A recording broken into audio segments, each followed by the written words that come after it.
Se Bolsonaro estava pronto para entregar o poder pro Lula, por que não entregou a faixa? Por que não viu o Lula subir a rampa? Por que ele saiu para os Estados Unidos dia 30 de dezembro de 2022? O bolsonarismo instaura o caos no país. O STF foi mais uma vez atacado com bombas, ameaças constantes e até tiros no TRE. Mesmo diante de ameaças constantes, os ministros não afinam, vão para cima e colocam para arder. Agora, teve uma cena com o Aldo Rebelo, que ele quis lacrar para cima do Alexandre de Moraes, e o ministro ameaçou prendê-lo. Mostrou quem que manda lá. É o que ele vai fazer com o Bolsonaro, se dama de engraçadinho. O Aldo Rebelo, que se dizia comunista, de esquerda, e agora apoia a extrema-direita, foi mais uma mentira na política, foi mais um cooptado pelos interesses financeiros, assim como o Ciro Gomes, que era um infiltrado na esquerda, mas que de esquerda não tinha nada. Ainda bem que o Lula percebeu que ele era um oportunista, que tinha apenas um projeto próprio, não um projeto de país, movido pela ganância e pelo egoísmo, e não lhe deu a chance de concorrer, lhe deu a Haddad. E mesmo perdendo, valeu a pena, porque nós vimos a cara do Brasil com o Bolsonaro. Nós percebemos que nossos vizinhos, amigos e parentes não eram quem a gente pensava, e que tinham pensamentos fascistas, pensamentos destrutivos em relação à sociedade. Todo rebelo infascistado é sinal que não é comunista, é sinal que não entendeu a doutrina comunista, ou nunca acreditou nela, apenas fingiu. Por quê? É misturar água e óleo. Não se misturam. E Aldo Rebelo vai encerrando a sua carreira de uma maneira triste, patética e humilhante, com Alexandre de Moraes pisando no pescoço dele. Pediu arrego, ficou quietinho, pôs o rabinho entre as pernas e acabou o seu reinadinho.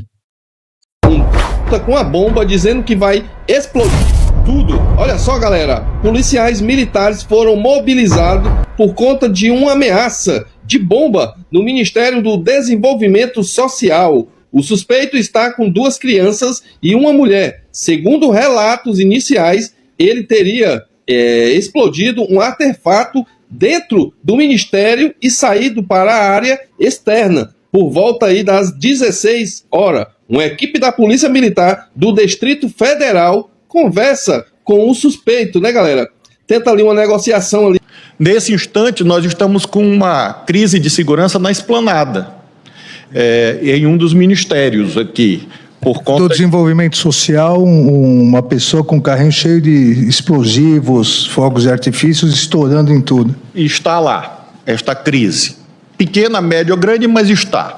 Acabou de ser preso em Brasília o bolsonarista Flávio Pacheco da Silva, que tentou explodir uma bomba no Ministério do Desenvolvimento, lá na esplanada dos ministérios.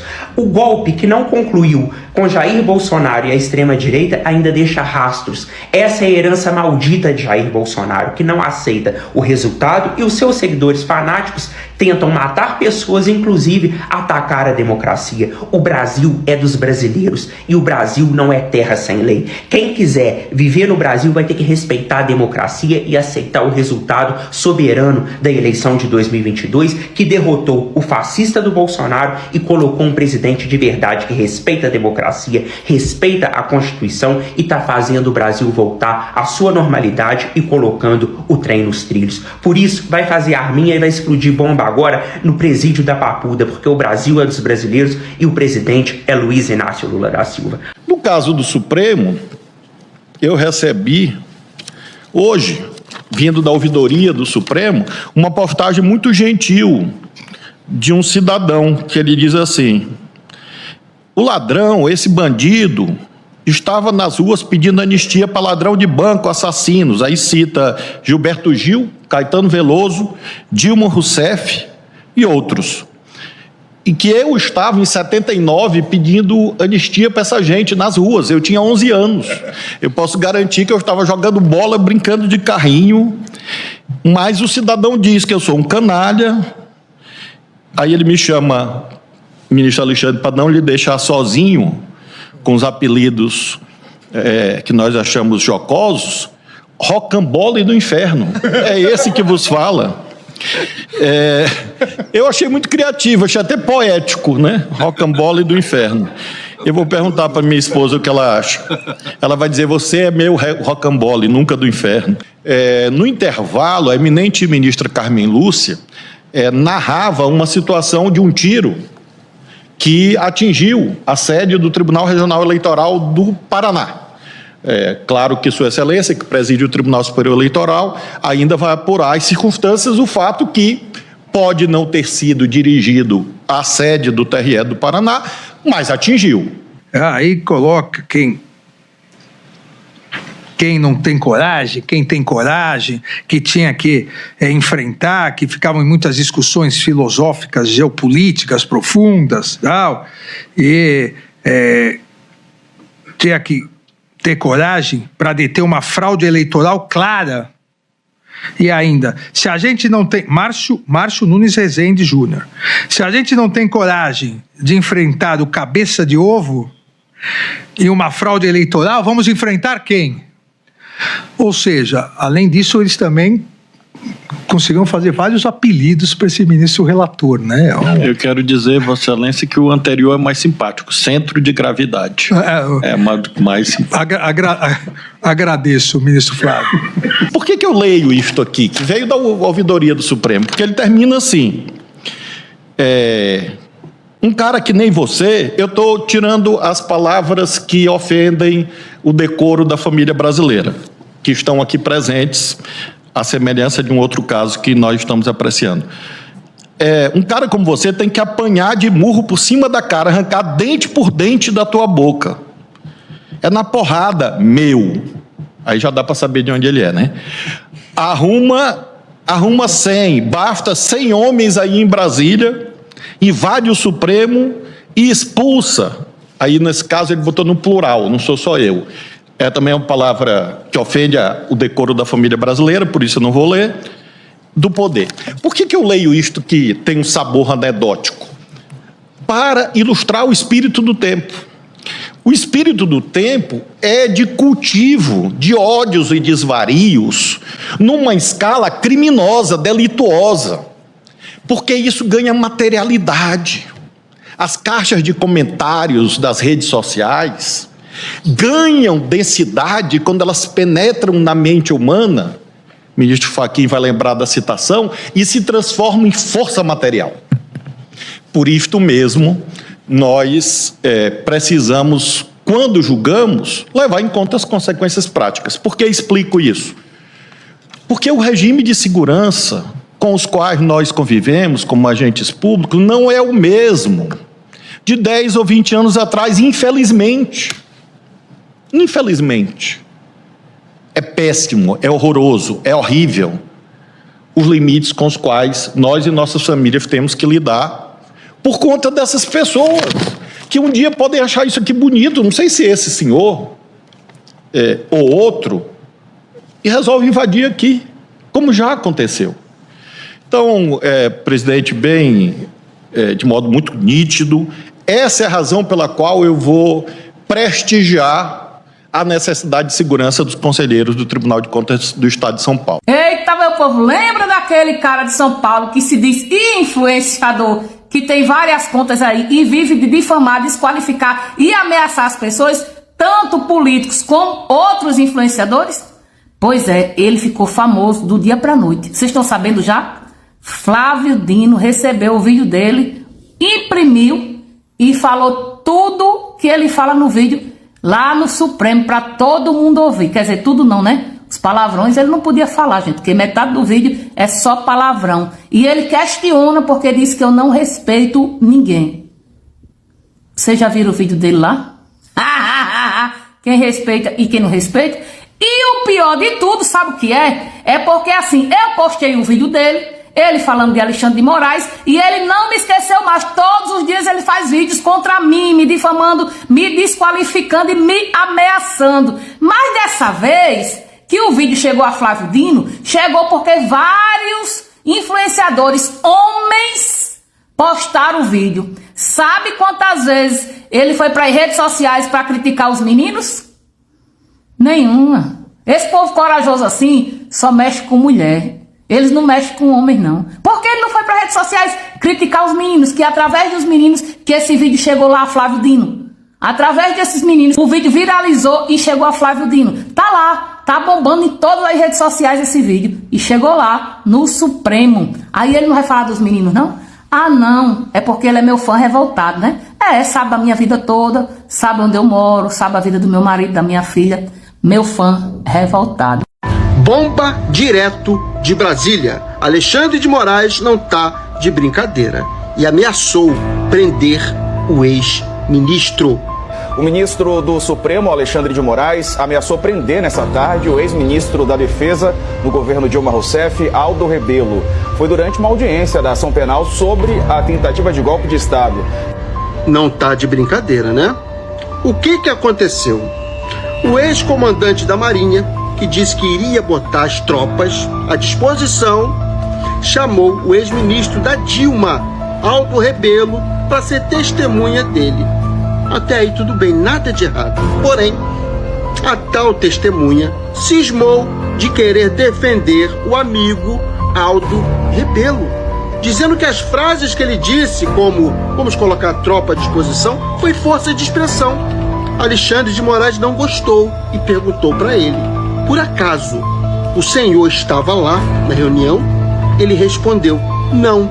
Então o senhor não tem propriedade para poder corrigir o português ou dar o seu palpite. O Aldo não gostou e disse que queria dar a opinião dele. Alexandre de Moraes então engrossou o caldo e disse: se continuar assim, vou lhe dar voz de prisão. Vai sair daqui preso. Brincou com Alexandre? Não, né? Mourão foi depor o julgamento do STF a favor de Bolsonaro, mas parece que não saiu como no combinado. E em vez de ajudar, parece que mais atrapalhou. Isso porque o Alexandre de Moraes perguntou para ele o que ele achava daquelas pessoas que ficaram acampadas em frente aos quartéis, né? Mourão respondeu curto e grosso. Ele falou que aquelas pessoas não sabiam o que estavam fazendo. Elas estavam pedindo intervenção militar, algo que é inadmissível nos dias de hoje. Hoje nós sabemos que vivemos uma democracia e que não cabe o exército intervir.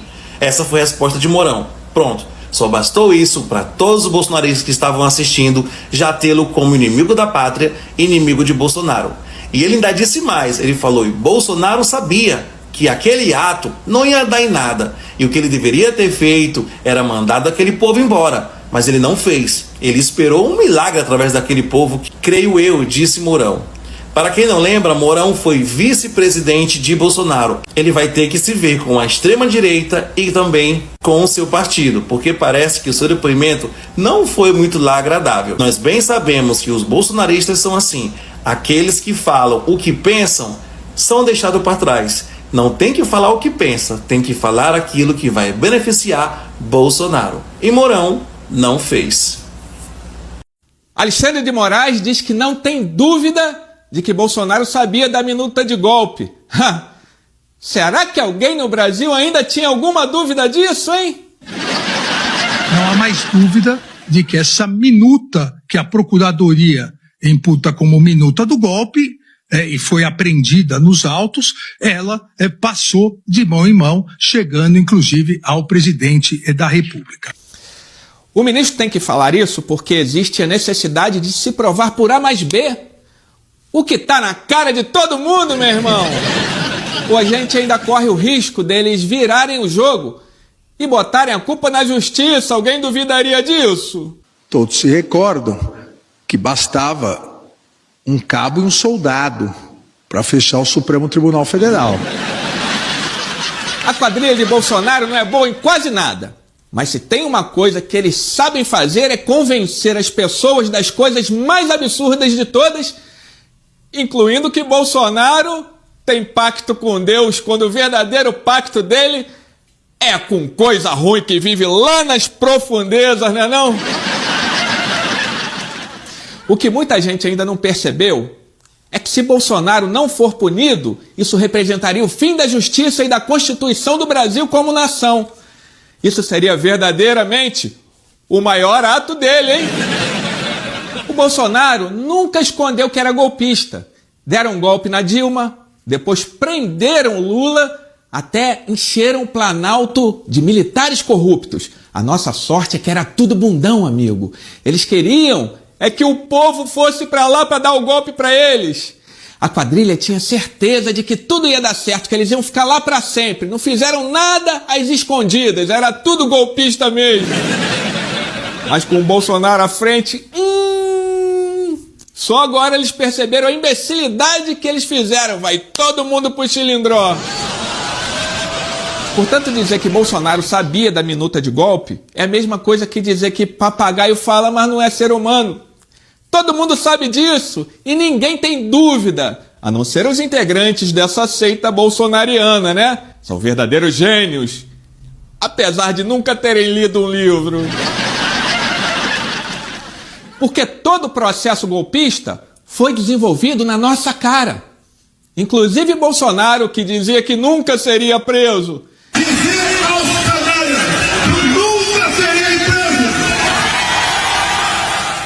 Mas como nada é verdadeiro no reino da mentira... E o pior é que ainda tem gente da esquerda que deveria ser grata ao Lula por ter enfrentado e vencido mais uma vez a máquina fascista. Mas não tem gratidão. E apesar de se acharem os sabe-tudo do comunismo, essa garotada não consegue perceber que eles só podem existir porque gente como Lula, como Dilma, como Paulo Freire e companhia abriram os caminhos lá atrás para que eles tenham o direito de não precisar pegar em armas de fogo para conquistar os seus ideais. São realmente muito inteligentes.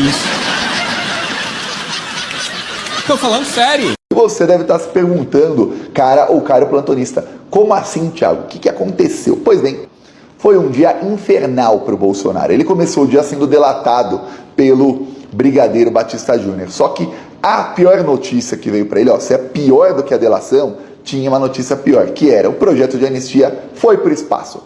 Acabou, não se fala mais em anistia. Inclusive, já se fala em Brasília, o termo que usam é que estão fazendo velório do projeto de anistia. Tiago, por que velório? Um projeto de lei morre e vai para a gaveta e vida que segue. Não. Nesse caso, tem lá aqueles que ficam choramingando, indo atrás do caixão, falando, não, que pena que morreu. É um velório de um projeto de lei, que era um projeto ali para garantir impunidade a quem tentou matar o Lula, o Alckmin e o Alexandre de Moraes e dar um golpe no Brasil. Em 20 de novembro de 1945, principiou um dos eventos decisivos do século XX e que ainda hoje nos marcam. Principiou o Tribunal de Nuremberg. Foi a primeira vez após o final da guerra que a população mundial teve acesso a evidências objetivas, fotografias e filmagens de rostos emaciados de crianças, de corpos esqueléticos à beira da morte, de cadáveres sobrepostos um em cima dos outros como se não se tratassem de seres humanos. 2 anos depois, mais uma vez, na Polônia, em Cracóvia, principiou o julgamento de Auschwitz em 1947, com a condenação de todos os envolvidos no mesmo horror, e as mesmas imagens circularam o mundo. Rostos emaciados de crianças, cadáveres esqueléticos à beira da morte, corpos sobrepostos como se não se tratassem de seres humanos. O horror do Holocausto, a nossa repulsa coletiva total a qualquer forma de antissemitismo, o nosso apoio à existência do Estado de Israel, concretizada quando um brasileiro, Oswaldo Aranha, era diretor-presidente da Organização das Nações Unidas. As décadas se passaram, o século é outro.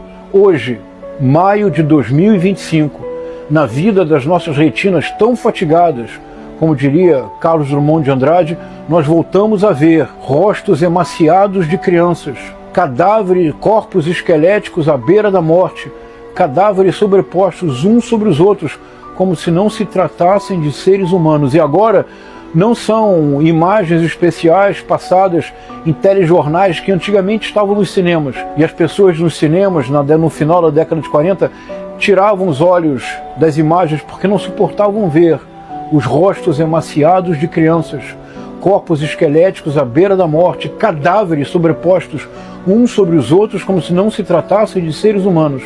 Mas em maio de 2025, o horror, o genocídio ocorre na Palestina. A Palestina hoje que é um conjunto, um escombro de destroços e ruínas, com crianças morrendo. Nas próximas 24, 36 horas, se não for normalizada a ajuda humanitária na Palestina, nessa terrível situação, milhares de crianças morrerão. Os corpos esqueléticos e os rostos emaciados voltarão a dominar as nossas retinas. Não se trata mais agora de imagens de jornal ou de uma eventual ida ao cinema.